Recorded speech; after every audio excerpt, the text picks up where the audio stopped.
ሰራዊት ኦነጋብ መንጎ ኢትዮጵያን ጅቡቲን ትርከብ ቁልፊ መሰጋገር መንገድ ከም ዝዓጽወ ፍሊጦም እቲ ብሰራዊት ሓርነት ኦሮሞ ዝፍለጥ ዕቶ ጉጅለ ነቲ መረጻ ብምቋም መንገድ ከም ዝዓጽወ ኣፍሊጡሎም ለስዕባብ ዘውጮ መግለጺ ሓይልታት መንግስቲ ከም ዘጥቃዕውን ኣፍሊጦም እቲ መግለጺ ብተወሳኺ ብምብራቕ ሸዋ ከባቢ ቦሳት ዝርከብ መሰጋገር ዶብ ኢትዮጵያን ጅቡቲን ንመንገዲ ተዓጽዩ ከም ዝነበረ ይሕብር ብተወሳኺ ኦነጋብ ዘውጮ መግለጺ መንግስቲ አብይ አሕመድ ሃገር ብኹናት ኣብ ዝተናወጸትሉ ዓበይቲ ፖለቲካዊ ድባታ ኣብቲ መረጻ ዘይሳተፍሎም ቦርድ መረጻ ነጻ ኣብ ዘይኮነሉን ነጻ ተዓዘብቲ ዘይብሉን መረጻ ከካይዲ ሸባሸብ ከም ዘሎ ሓቢሮም ነቲ መስርሕ ከም ፖለቲካዊ ገበን ገሊጽዎ ኣሎ ኦነግ ናይ መጓዓዝያ እገዳውን አውጅላም መሰ ጉዳይ መረጻ ብስታሳሰራ በክልል ጋምቤላ ሙሉእ በሙሉእ እንቅሳስ ተሽከርከርቲ ታጊዶም ኣብ ክልል ጋምቤላ ካብ ሎሚ መዓልቲ ጀሚሩ ንዝኾነ ይኹን ተሽከርካሪ መንቅሳስ ምፍቃድ ዝሕጋውን ዝተኸልከለን ምዃኑ ናይ ክልል ፖሊስ ኮሚሽን ኣፍሊጦም ካብ ሎሚ ጉንበት 23 2018 ዓመተ ምህረት ጀሚሩ ክሳብ ጉንበት 25 2018 ዓመተ ምህረት ፍሉይ ናይ ሕልፊ ፍቃድ ወይ ድማ ናይ ይለፈ ወረቐት ካብ ዘሎም ወጻኢ ዝኾነ ይኹን ናይ መንግስቲ ናይ ንግዲ ትካላት ናይ ውልቀ ተሽከርከርቲ በዓል ሰለስተ እግሪ ተሽከርከርቲ ማለቱም ባጃጅን ሞተር ሳይክልን ሙሉእ በሙሉእ ምንቅስቃስ ደው ከብሉ ተወሲኖሎም ነዚ መምርሕ እዚ ኣብ ዘይተግብሩ አሽከርከርቲ ድማ ጽኑዕ ሕጋዊ ስጉምቲ ከም ዝውሰድ ናይ ክልል ፖሊስ ኮሚሽነር አይቶ ዶሮ ካሶ ተሓሳሲቡሎም ካብ ጉንበት 23 ክሳብ ጉንበት 25 2018 ዓመተ ምህረት ብፍሉይ ኩነታት ምንቅስቃስ ተፈቀደሎም ንሃንደበታዊ ስራሕቲ ጥራይ ዝነጥፉ ናይ መብራህቲ ሓይሊ ቴሌኮሙኒኬሽንን ኣምቡላንሳትን ጥራይ ኮይኖም እዚኦም እውን እንተዳ ኮይኑ ናይ ሕለፍ ወረቐት ናይ መሓዝን ክሕተቱ ከለው ናይ ምርኣይ ሓላፍነትን ከም ዘለዎም ተገሊጹሎም ኣብ ክልል ኣምሓራ ብብሄራዊ ምንቅስቃስ ፋንዶ ኣምሓራ ወይ ድማ ዓጥቁ ለፋኖ ኣብ ክልል ኦሮሚያ ብኦነግ ኣብ ቤንሻንጉል ጉሙዝ ድማ ብዕጡቃት ሓይልታት ተመሳሳሊ ናይ ምንቅስቃስ እገዳታት ተኣውጁ ኣብ ግብሪ ዝወዓለ ክኸውን ከሎ ሕዚ ድማ ኣብ ክልል ጋምቤላ በዓሉ ነቲ ክልል ዘመሓድር ዘሎ መንግስቲ ተመሳሳሊ ናይ ምንቅስቃስ እገዳ ምእዋጁ ብርቱዕ መዘራረቢ ኣጀንዳ ኮይነሎም ብኻልእ ሓበሬታ ላዕለዋይ ኣመራርሓ ገዛኢ ፓርቲ ብልጽግና ዝኾነ ናይ ወረዳ ሓላፊ ኣብ ድሮ መረጻ ብዕጡቃት ተቐቲሎም ኣብ ክልል ኣምሓራ ዞባ ሰሜን ወሎ ወረዳ አንጎት ሓላፊ ቤት ጽሕፈት ፓርቲ ብልጽግና ዝነበረ ኣይተ ተመስገን ያረጋል ማልምሸት ብዝተተኮሰሉ ጥይት ከም ዝተቐተለ ተሰሚዓላ ናይቲ ወረዳ ምሕዳር ዘውጾ መግለጺ ከም ዘመላኽቶ እቲ ዕድሚኡ 40 ዓመት ዝኾነ መራሓይ ተመስገን ካብ ስራሕ ናብ ገዝኡ ከኣትን ከሎ ብልሒኾም ዝኣተው ዕጡቃት ከም ዝተቐተለ ፍሊጦም እቲ መግለጺ ካብ ዝወጻኢ ብንጹር ብዛዕባ መንነት እቶም ቀተልቲ ዝጠቐሶ ነገር እኳ እንተዘየለም ካብቲ ከባቢ ዝወፁ ዘለው ናይ ውሽጢ መረጋገጽታት ከም ዝሕብርዎ ዝስጉምቲ እዚ ብዕጡቃት ፋኖ ከም ዝተፈጸመ ይዝንገር ዘሎም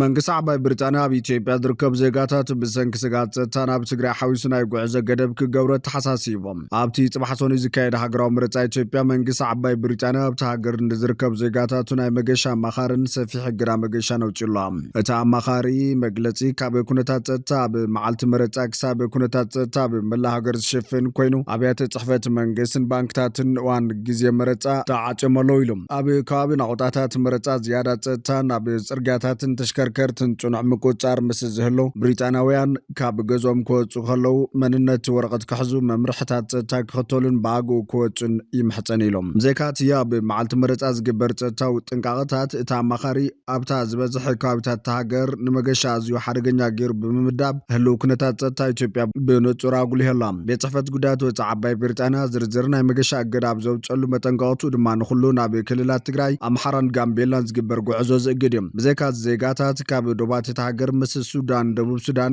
ኤርትራ ኬንያን ሶማሊያን ኣብ ውሽጢ 10 ክሳብ 100 ኪሎ ሜትር ከይጓዓዙ ጠንቀቕላ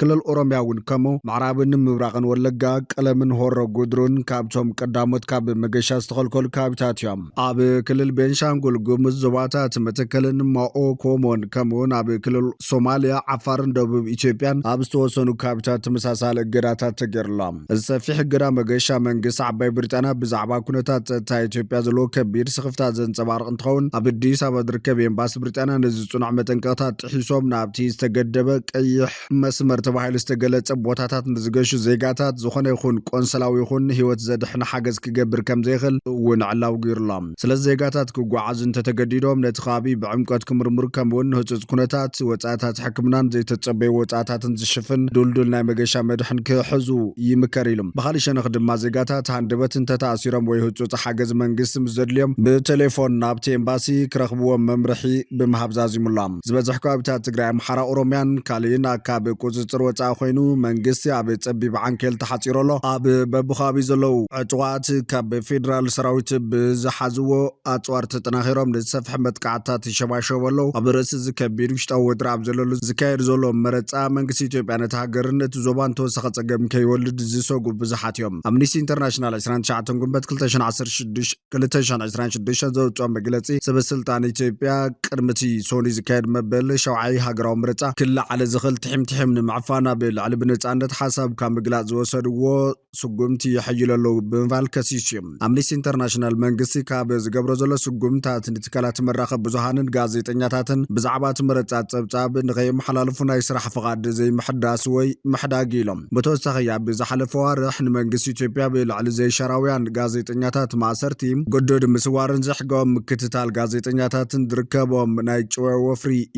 ጭውያ ወፍሪ የካይድ ከም ዘሎ ከሲሱ እዩ እቲ መግለፂ ኣምኒስቲ ዝዘራርቦም 6 ወከልቲ መራኸቢ ብዙሃን ብምጥቃስ ብዛዕባ ዝመፅእ ምርጫ ምፅብፃቦም ብሰንኪቲ ኣብ ልዕሊ መራኸቢ ብዙሃን ዝካየድ ዘሎ ምጭፍላቕ ኣዝዩ ከም ዝተዓናቐፈ ገሊፆም ብተወሳኺ እቲ ትካል ኣብ ሃገራዊ ቦርድ ምርጫ ኢትዮጵያ ዝተረኣየ ግልፁነት ዘይምህላው ኣብቲ ፀብፃባት ምርጫ ፅልዋ ከም ዘሕደረ ገሊፆም እቲ ቦርድ ጋዜጠኛታት ንክፅብፅቡ ፍቓድ ክህብ ከሎ ክፍርምዎ ዝጠልቦ ማሕላ ብምጥቃስ ብዛዕባ እቲ ምርጫ ዝግበር ህዝባዊ ክትዕ ንምቁፅፃር ዝጥቀመሉ ንፁር መሳርሒ ኢሎም ቀዳማይ ሚኒስትር ኣብይ ኣሕመድ ቅድሚ 8 ዓመት ናብ ስልጣን ምስ መፀ ናፅነት ሚድያ ንምሕላው ዝወሰደ ስጉምታት ብምዝኻር ሚድያታት ናፅነት ምስ ረኸባ ዝኾነ ስነ ምግባር ዘይብሎም ሰባት ነይሮም ነቲ ነፃነት ብግቡእ ከመሓድሩ ይከኣሉን ክብል ተሰሚዑ ኣብይ ኣሕመድ ናብ ስልጣን ምስ መፀ ኢትዮጵያ ኣብ ናፅነት ፕረስ ካብ 180 ሃገራት ኣብ መበል 110 ደረጃ ክትስራዕ ከላ እንተኾነተን ሃገራት ንዘለዎን ብነፃነት ሓሳብ ካብ ምግላፅ ተመርኪሱ ደረጃታት ዝሰርዕ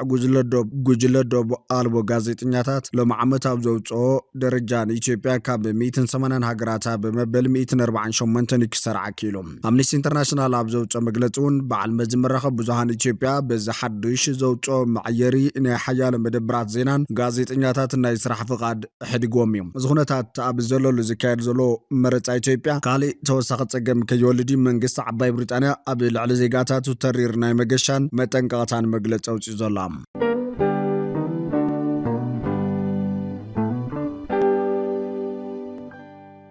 ዝተገበሩ መጥቃዕትታት ተፍሽልናዮም ክብል ፊልድ ማርሻል ብርሃኑ ጁላ ኣፍሊጦም መበል ሸውዓይ ሓፈሻዊ ምርጫ ብዓወት ንኽዛዘም ሓበራዊ ሓይሊ ዕማም ፀጥታን ድሕንነትን ዝገብሮ ዘሎ ንጥፈታት ብዝለዓለ ክቕፅል ክብል ፊልድ ማርሻል ብርሃኑ ጁላ ኣፍሊጦላ ፌደራል ፖሊስ ኢትዮጵያ መበል ሸውዓይ ሓፈሻዊ ምርጫ ብዓወት ንኽዛዘም ብዓቕሚ ሰብ ብዕጥቅን ቴክኖሎጂን ዝገብሮ ቅድመ ምድላው ኣመልኪታ ዋና ቤት ፅሕፈቱ ብዝተዳለወ መደብ ንሓበራዊ ሓይሊ ዕማም መብርሂ ሂቦም ጠቕላሊ ኤታማዦር ሹም ሰራዊት ምክልኻል ሃገር ፊልድ ማርሻል ብርሃኑ ጁላ ከም ዝገለጾ እቲ ናይ ፀጥታን ድሕንነትን ሓበራዊ ሓይሊ ዕማም ንመረፃ ዝገብሮ ምድላው ኣዝዩ ሓያል እዩ ነቲ መረፃ ንምትዕንቓፍ ዝንቀሳቐሱ ሓይልታት ዝተፈላለዩ ፈተነታት የካይዱ እኳ እንተሃለዉ ሰራዊት ምክልኻል ምስ ካልኦት ናይ ፀጥታ ሓይልታት ብምዃን ነዞም ናይ ጥፋኣት ውጥናት ከም ዘፍሸሎም ኣረጋጊፆም ፊልድ ማርሻል ብርሃኑ ጁላ ወሲኹ ከም በዝበሎ ፌደራል ፖሊስ ኢትዮጵያ ድሕርቲ ዝተገበረ ሪፎርም ወይ ድማ ምምሓሽ ብሰልጠነ ዓቕሚ ሰብ ብዘመናዊ ዕጥቅን ብቴክኖሎጂን ምውዳቡ ድሕንነት ዜጋታት ንምሕላውን ብፍላይ ድማ ዝመበል ሸውዓይ ሓፈሻዊ መረፃ ሰላማዊ ኮይኑ ንኽዛዘም ልዑል እጃም ከም ዘሎ ገሊፆም ዋና ኣዛዚ ፌደራል ፖሊስ ኢትዮጵያ ኮሚሽነር ጀነራል ደመላሽ ገብረ ሚካኤል ብወገኑ ኣብ ሃገር ለኸ ደረጃ ዝተጣየሸ ሓበራዊ ሓይሊ ዕማም ፀጥታን ድሕንነትን ምስ ሃገራዊ ቦርድ መረፃ ሓበሬታ ብምልዋጥን ምስ ህዝቢ ብምትሕባርን ይሰርሕ ከም ዘሎ ገሊፆም ብመሰረት ድማ ናይ ቅድመ ምረፃ መስራሕ ምዝገባ መረፅቲ ድሕንነት ኣፈፀምቲ መረፃን ምዝርጋሕ ንዋያት መረፃን ብዓወት ከም ዝተዛዘሙ ኣፍሊጦላ ኮሚሽነር ጀነራል ደመላሽ ኣተሓሒዙ ከም ዝገለጾ እቲ ዝተረፈ ናይ መረፃ መስርሕ ሰላማዊ ምዃን ንምርግጋፅ ዘድልዩ ናይ ሎጂስቲክን ዕጣቕን ቀረባት ዝተማልኡ ኮይኖም ነቲ ተልእኾ ዝምጥን እኹል ስልጠናን መእተዊ ሓበሬታን ዝወሰደ ዓቕሚ ሰብ ኣብ ኩሎም ዞባታት ተሃገር ተዋፊሩ ኣሎ ኢሎም ኣብ መወዳእታት መረፃ ሰላማዊ ኮይኑ ንኽዛዘም ቴክኖሎጂ ዝተደገፈ ናይ ፀጥታን ድሕንነትን ምኽባር ስራሕ ተጠናኺሩ ከም ዝቕፅልን ካብ መረፃን ድሕሪት ዝካየዱ መስራሓት እውን ብዓወት ንኽዛዘሙ እቲ ሓይሊ ዕማም ሙሉእ ምድላው ከም ዝገበረ ኮሚሽነር ጀነራል ደመላሽ ኣረጋጊ ኣረጋጊጾም እዚ ከም ዘሎ ኮይኑ ናይ ኢትዮጵያ ምርጫን መላቀርና ኣፍሪካን ወሳኒ ኢሉ ሓላፊ ለቕቶ ሕብረት ኣፍሪካ ኡሁሩ ኬንያታ ካብቲ ዓለም ለኻዊ ፍሉጥ ናይ ሓበሬታ ትካል ፔልስ ኦፍ ኣፍሪካ ዝተረኸበ እዋናዊ ጸብጻብ ከም ዘመላኽቶ ቅድሚቲ ዝካየደ ሃገራዊ ምርጫ ኢትዮጵያ ናይ ሕብረት ኣፍሪካ ናይ ምርጫ ተዓዘብቲ ጉጅለ መራሒ ኡሁሩ ኬንያታ እዚ ዑደት እዚ ካብ ደባት ኢትዮጵያ ወጻኢ ንመላእ ኣፍሪካ ዓብይ ትርጉም ከም ዘለዎ ስሚርሎ ኣላ ኢትዮጵያ ናይ ሕብረት ኣፍሪካ ዋና ቤት ጽሕፈት መንገዲት ሃገር ከም ምዃና መጠን ኣብ ፖለቲካዊ መድረኽ ኣፍሪካ ፍሉይ ግደ ኣለዋ ልዕሊ 54 ሚልዮን ህዝቢ ንምርጫ ተመዝጊቡ ዘሎ እዚ መስርሕ ድማ ኣብቲ ክፍለ ዓለም ካብ ዝካየዱ ዓበይቲ ናይ ዲሞክራሲ ምንቅስቃሳት ሓደ ምዃኑ ገሊጾም ኡሁሩ ኬንያታ ከም በዝበሎ ናይ ሕብረት ኣፍሪካ ናይ ተዓዘብቲ ጉጅለ ጻዕሪ ብናይ ኣፍሪካውያን መፍትሕታት ብናይ ሓባር ምልዋጥ ፍልጠትን ብሉጻት ተመክሮታትን ኣቢሉ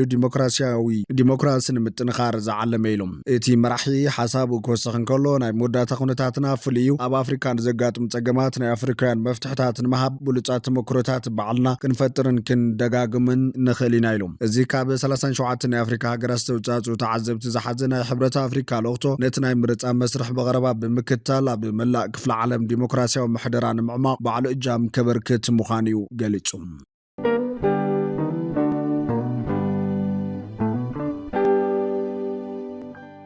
ተሳትፎ ሕብረተሰብ ኣብ ምክልኻልን ምቁጻርን ቫይረስ ኢቦላ ወሳኒ ኢሉ ዋና ዳይሬክተር ትካል ጥዕና ዓለም ዶክተር ቴድሮስ ኣድሓኖም ዋና ዳይሬክተር ትካል ጥዕና ዓለም ዶክተር ቴድሮስ ኣድሓኖም ብቫይረስ ኢቦላ ኣዝያ ኣብ ዝተሃሰየት ምብራቃዊት ዲሞክራሲያዊት ሪፐብሊክ ኮንጎ ዋና ከተማ ክልል ኡትሪ ኣብ ዝኾነት ከተማ ቡንያ ኣትዮላም ዶክተር ቴድሮስ ኣድሓኖም ናብታ ከተማ ዝኸደ ብምግፋሕ ቫይረስ ኢቦላ ኣዝዮም ዝተጎዱ ነበርቲ ዘለውሉ ኩነታት ብምዕዛብ ዘድሊ ሓገዝ ንምግባርን ኣብ ምክልኻልን ምቁጻርን እቲ ቫይረስ ንምዝታይን ከም ዝኾነ ገሊጾም ኣብ ጉዳይ ኢቦላን ሓፈሻዊ ስርዓት ጥዕናን ኣድሂቡ ምስ ሰበስልጣን ሃገር እውን ከም ዝተዛተየ ዶክተር ቴድሮስ ኣብ ዕላው ፌስቡክ ገጹ ገሊጾላም ኣብ ዲሞክራሲያዊት ሪፐብሊክ ኮንጎ ብቕልጡፍ ዝላባዕ ዘሎ ሕማም ኢቦላ ኣዝዩ ዘሰክፍ ኩነታት ከም ዝፈጠረ ማሕበር ዶብ ኣልቦ ሓኻይም ኣጠንቂቕሎም እቲ ለበዳ ካብ ዝእወጅ ድሕሪ 2 ሰሙን ምክትል ዳይሬክተር ኤምኤስኤፍ ዶክተር ኣላን ጎንዛሌዝ ኣብ ዝሃቦ መግለጺ ቅድሚ ሕዚ ክንዲ ዝኣክል ሕሙማት ኢቦላ ተራእዩ ይፈልጥን ኢሎም ንሱ እኳ ብዝበለ ምብጻሕ ሓላፊ ውድብ ጥዕና ዓለም ናብ ትኻብ ስዒብዮም ሓላፊ ውድብ ጥዕና ዓለም ዶክተር ቴድሮስ ኣድሓኖም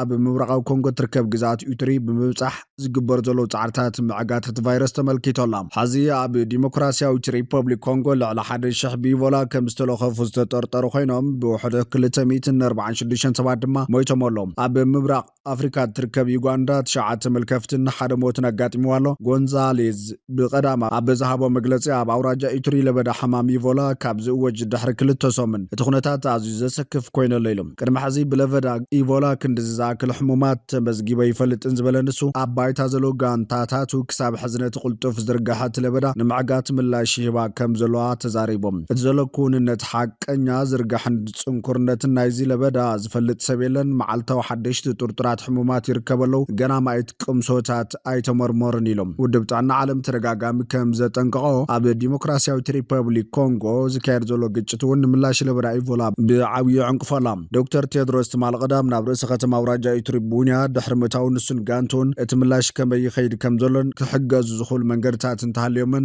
ንምርኣይ ናብቲ ከባቢ ከም ዝተጓዓዙ ገሊፆም ኣብ ማእኸል እቲ ለበዳ ዝርከቡ ማሕበረሰባት ነቲ ፀገማት ብዝበለፀ ይርድእዎን መፍትሒ እውን ይፈልጥዎን እዮም ብምባል ነቲ ሕማም ኣብ ምምካት ዝዓበየ ተራ ክፃወቱ ከም ዝኾነ ተሓሳሲቦም ዶክተር ቴድሮስ ብተወሳኺ ሰባት ኣብ ቀብሪ ፈተውቶም ከኽብሩ ክሳብ ክንደይ ኣገዳሲ ምዃኑ ከም ዝተረድአ ይዛረብ ኣብዚ ሕዚ እዋን ግን እዚ ኣዝዩ ሓደገኛ ምዃኑ ጠንቅቖም ብኢቦላ ዝመተሰብ ኣካላት ምትንካፍ ሓዊሱ ዝተወሰኑ ተግባራት ነቲ ቫይረስ ዝያዳ ከስፋሕፍሕ ይኽእል እዩ ቦቶም ዝሰኣናዮም ክንሓዝን ከለና ካሊእ ከንስን ዝከኣለና ኩሉ ክንገብር ኣለና ኣብ ዑደት ሓዘን ክንኣቱ ይግባን ኢሎም ኣብ ቡንያ ግን መዓልታዊ ህይወት ብዓብዩ ዘይተቐየረ ይመስል ሰባት ምንቅስቓስ ንግድን ንቡር ንጥፈታቶምን ይቕፅሉ ከም ዘለው ፀብጻባት የመላኽቶም ሓደ ካብቲ ሓላፊ ውድብ ጥዕና ዓለም ከይዱ ዝተመልከቶ ኣብ ቡንያ ዝርከብ ሃገራዊ ኢንስቲትዩት ምርምር ባዮሜዲካል ላቦራቶሪ ኮይኑ ካብ ጥርጥራት ሕሙማት ኢቦላ ቅምሶታት ይምርምሩ ነይሮም ሰበስልጣን ጥዕና እቲ ከባቢ ሕዚ እቲ ትካል ኣብ ውሽጢ 24 ሰዓታት ውፅኢት ምርመራ ክፈልጥ ብምኻሉ ጥርጥራት ብቕልጡፍ ከለልዩን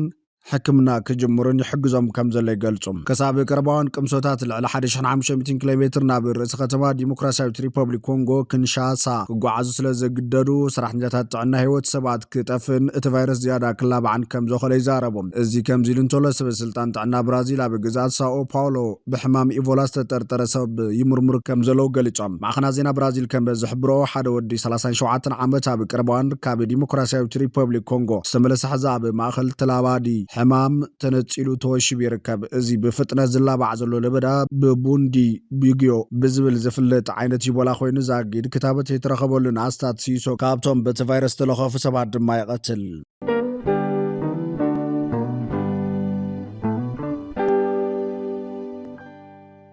فتواتنا كبراتن بيتسب كل ميديا الساعات زحزنا محابريتاتات نتوم كتكتاتل ومزز أنا حكم يمثلوا نيرام نسنا مكتتالكم بمسجان نبزغت البحالو تحابريتاتات كسام الراغب نمدلواتنا لايك شير نميديانا سابسكرايب بمقبار بيتسب كل ميديا خنوم